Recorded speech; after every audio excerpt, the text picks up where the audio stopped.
Well, hello, class. A super special treat today. The man I've told you about many times, Mr. Gordon Mote, is here. We're doing a session at, what's this place called? Soundstage. Soundstage, right. And he was kind enough to spend his lunch break with your old buddy, Uncle Larry. Oh. You said class. I'm not sure I'm bringing any class to this broadcast, but I've watched these videos and they're so cool, and I love how you read the comments. And you may not want to read any of the comments after this particular broadcast. I don't know, but it's great to be. Tom is one of my best buddies and such an incredible talent, as you guys know from watching this series. And but he's one of the few guys that can play like he plays and still kind of explain it, what he's doing. I don't know what I'm doing. The piano players watch me and they go, whoa. That's not the right fingerings, because my fingerings, my technique. Well, I don't know if I have technique, but not exactly orthodox. Yeah. But somehow you make it work, Gordon. It's amazing. Well, I'm glad to be part of your deal here. Oh, dude, man. So glad to have you. Man, how many sessions have you and I done together over the years? Oh, good Lord. Well, we went through a stage where when things were really cooking for both of us, we were working almost every day together. And we were really great. I mean, golly, we were so blessed to be on so many hits. And I hope there's more to come. It's just... it's an interesting time here in Nashville. I think Nashville's trying to figure out who it is, again.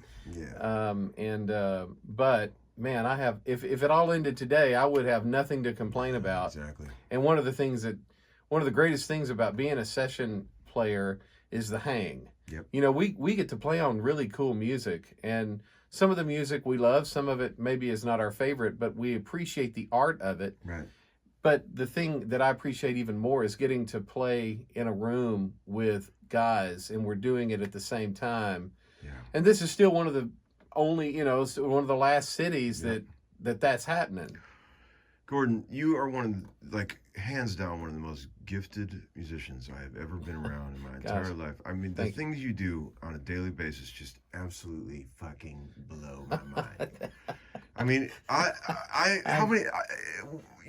fascinated with you, and you know that the questions I ask you, all I want to know is what's going on in that brain, because it just blows my mind, man. I asked Brian Sutton was the only other guy I had on the show, and wow. And I asked him a question. I want to ask you a question. Okay. I know I call it the front burner of the mind. Right. Musically speaking, in all ways, really, just anything musical. Is there something you've been thinking about musically, chordally, and the front burner? Like what has been going through your mind lately, harmonically? Some things you've been messing with. There's I get a lot of ideas from guitar players. Mm-hmm. And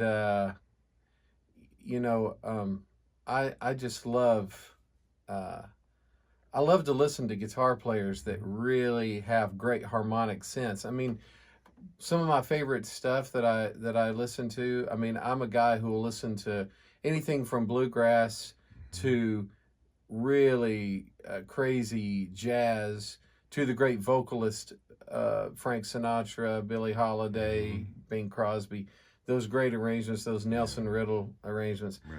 But I get so much from guitar guys, that have interesting harmonic ideas. And a lot of times I'll translate those to piano, just goofing off, because it's so unorthodox to hear a piano player play a guitar, just stuff that guitar players might play, or harmonics, Yeah. It's just different but I don't know if anything, I mean, there's a guitar player, she's a wonderful female singer, and gosh, her name is escaping me right now, because I just got turned on to her, but she has a song, Hold on, I'm gonna tell you who it is. Hold on a Yeah, second. yeah. She is so amazing. I'm fixing to tell you who it is. Yeah. Got my trusty iPhone here. Okay, I know we're taking up time on your show here. Oh, I like it, man. But I gotta show you. See, what is it? Madison Cunningham. Okay. She is amazing. She has my daughter turned me on to Madison Cunningham. Yeah. Incredible singer, but she's a guitar player that will blow your mind. Must check out. And the song that she played for me first, that my daughter Samantha played for me first, is a song called "Pin It Down." Okay. And it's not only is it just so cool, the riff is so cool up front, and the tone is amazing, but there's some cool, I can't pin it, I can't pin it down, I can't pin it, but I think we've been here once before. Yeah, I think we've been here once before. It's just so great. Yeah, it's man. just So I just love hearing maybe people that I haven't ever heard. My kids will introduce me to something, but then I love going back and cleansing my palate with a good country shuffle, you know? Right. Which you can play better than anyone. So my musical tastes are all over it, but when I sit down at the piano, a lot of times I'll just, I'll just start, I don't know why my mind goes there. Give us some of that. Come on.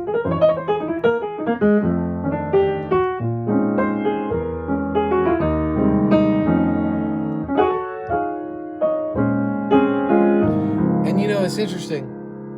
These jazzier kind of chords, that's what people would call them. But a lot of the black gospel guys will use these,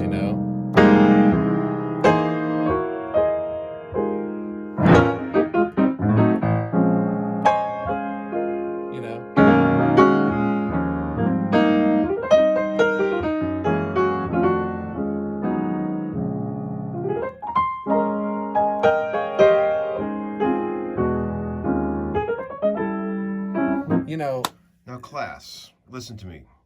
Remember when I've done episodes about touch? Look at the touch my man has here. Look at how many degrees of velocity are in those hands, bro. And then, I don't.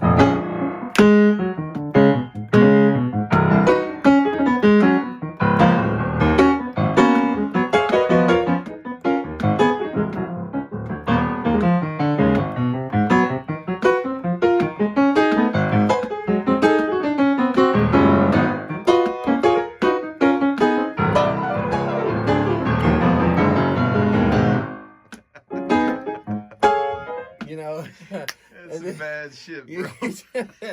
But a young student asked me. Y'all, you got to know. We play music for free because it's just in you. Yeah. It's in you. A young student asked me not long ago. He said, if you're playing on a real fast country song, or you're playing on a, because I came to town because I heard, when I came to town, I thought that every session was going to be Ricky Skaggs doing Country Boy, Yeah.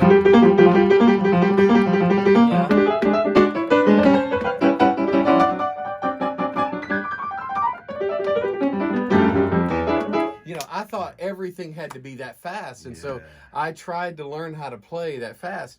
Yeah. But then, soloing over jazz things, when we just goofing off, just, trying to blow off some steam.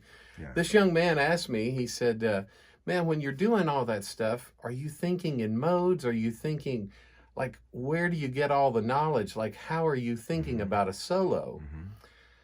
And I said to him something that I didn't think through my answer, but as I think about it, in hindsight, I think it's a pretty good answer, because what I told the nice gentleman, I said, if you have to think about it, you're too late. Yeah. It's great to have the knowledge. It's great to have theory. Yeah. I heard something you said, a lot of the guitar lessons, you didn't even bring a guitar because your teacher was teaching you theory. Right. And having perfect pitch, and God bless me with the gift of perfect pitch. And so theory is much easier for me to understand. I can play, you know, just put my hands down and know what that chord is, Right. you know, and although that's a pretty big, you know, if you just play, say, a B flat add 9, put the 11 over it, but you got the 7 and the 6 in it, Yep. and all that fun stuff. They also might call that a flat 5. Right. But anyway, all I'm saying is it's good to have the theory, it's good to have the knowledge, but at the end of the day, if you're flying on a solo, it's just got to be in you. You know, it's just, if you got to think about it too.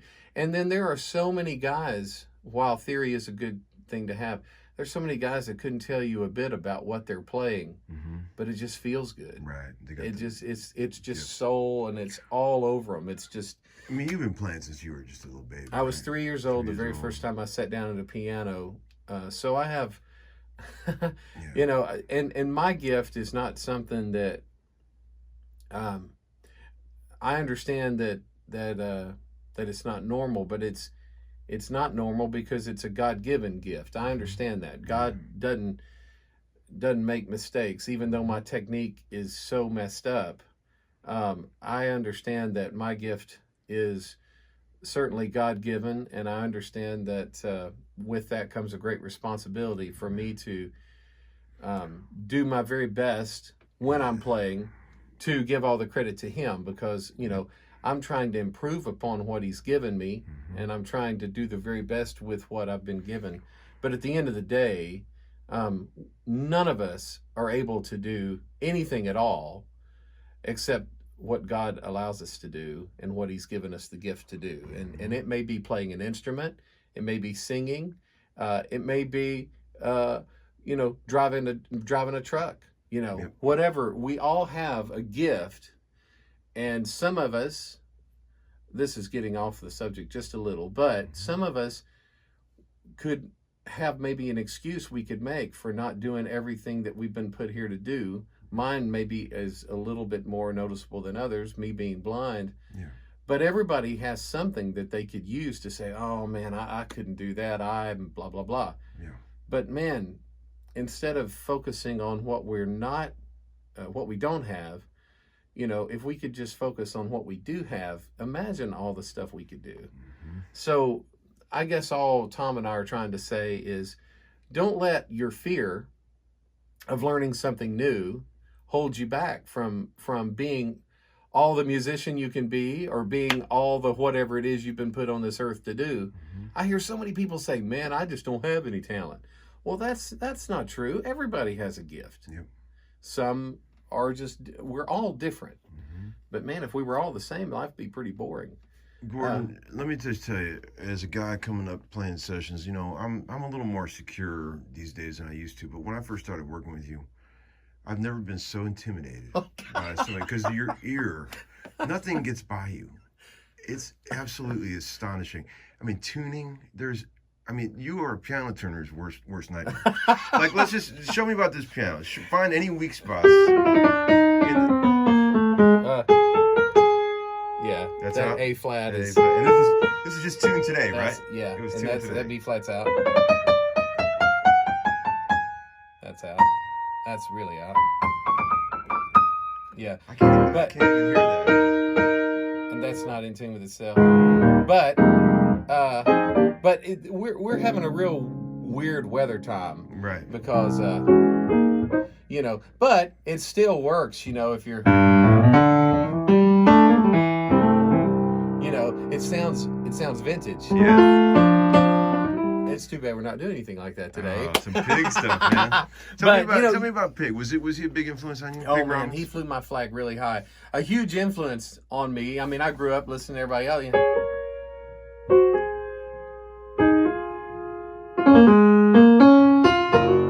You know, we all grew up listening to those classic intros, and I loved and still love everything he plays. Yeah, Pig Rollins. Just an amazing guy, and blind as well.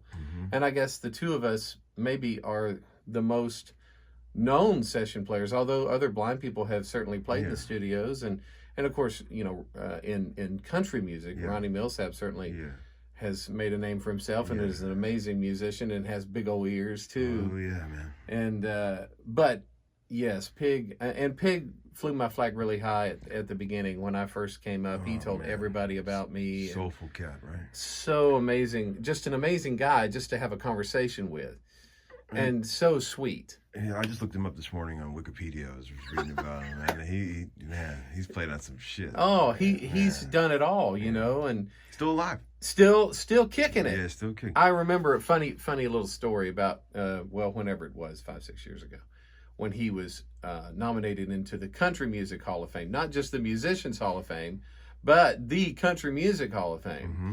When the new press release came out, I was somewhere working, and I heard it, and immediately I called him, left him a voicemail. Piglet, you are the man. I'm so proud of you. It's long overdue. Blah blah blah blah blah. Is he a sweet guy? Oh, he's unbelievable. So I had to leave out on his voicemail, right? Yeah. So in the afternoon, I get a call. I see it's Pig.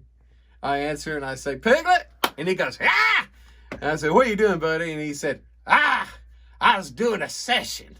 Nice. So he was telling me I'm still rocking, I'm still doing it, and he should be until he's ready to quit, because he's such an amazing talent. But what I think what the people that watch your series should know, I think all of us in Nashville, all of us musicians are fans of each other. Yeah. And I think that's what brings so much energy to the records you hear on the radio, because we all respect one another so much. We're listening to each other and getting inspired by each other. Language, isn't it? That musical frisbees that get thrown. Yeah, and it's so cool. And then, you have producers that love to watch that happen. Yeah. That kind of set you on a path. Yeah. And every producer's different, but there are a lot of them who just love to watch the game. Yeah. Class, let me show you a quick, cool parlor trick. Watch this. Watch. Ready?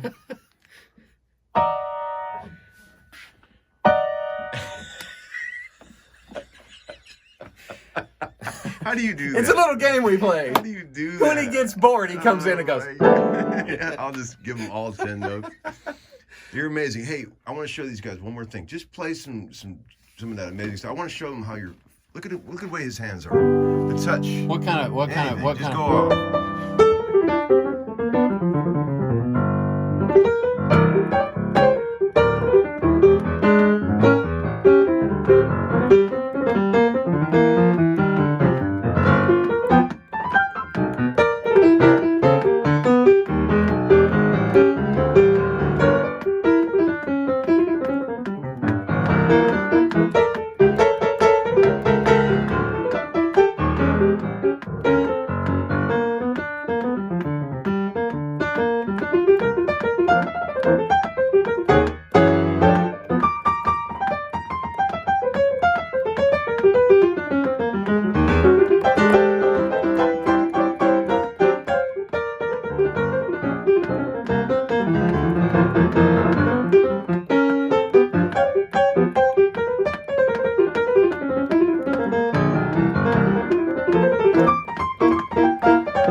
Say, give me those widespread tenths and all that crazy stuff. This stuff. What's this? So what Tom always likes is when I have to do the intros where there's I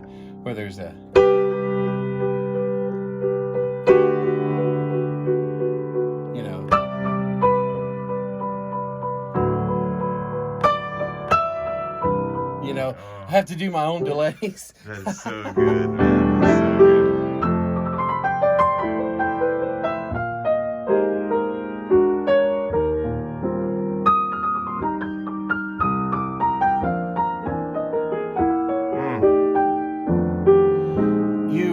Touch, man. Touch is everything, ain't it? Yeah, and it goes for any instrument. We're working with Jimmy Lee Sloas today. Yep. Who bass player. When he puts a bass in his hand, it doesn't matter. He could play somebody else's rig.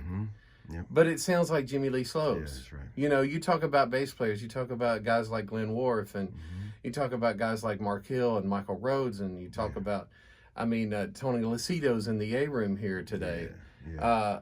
All these cats, and I left out a whole bunch of them that are amazing. All of them are amazing because they all have a voice. You know, they pick up their instrument, and that's, I think, what we all aspire for. Drummers, you know, they have a voice. The way, you know, Chris McHugh, we're working with Sticks today. Yep.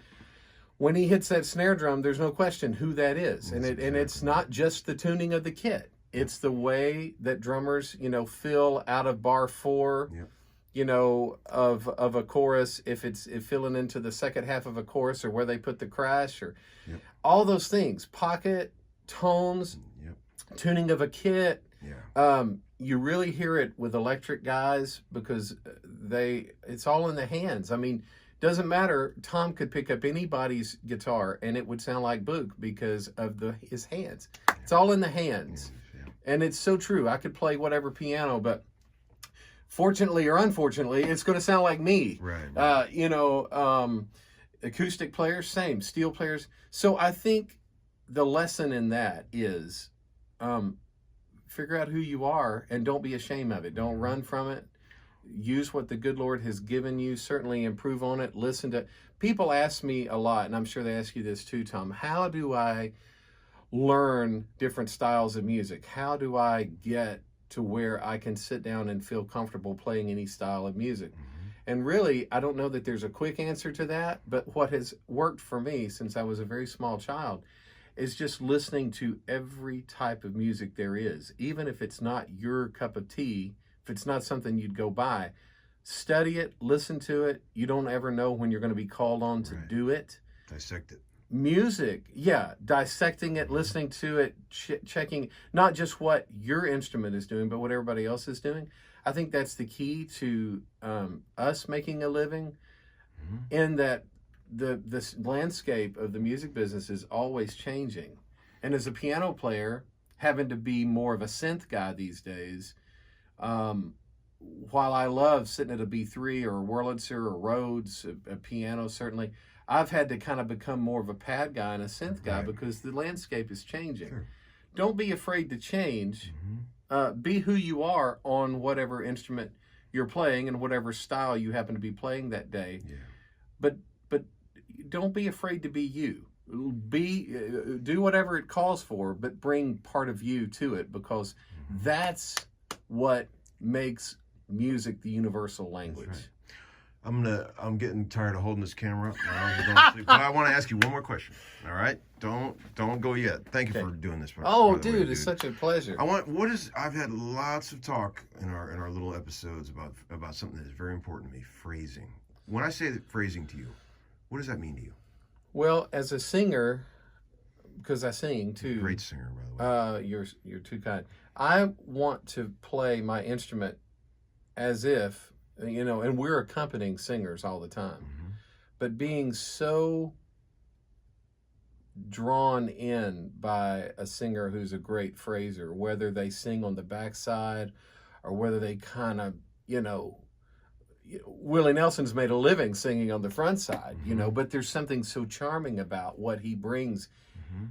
If you're not a great phraser, whether it's your instrument or your voice, you cannot tell a story. Yes. The story is all in the phrasing. It's in the back and forth and the up and down. And phrasing is not just dynamics. That's part of it. But phrasing is just telling a story. You know.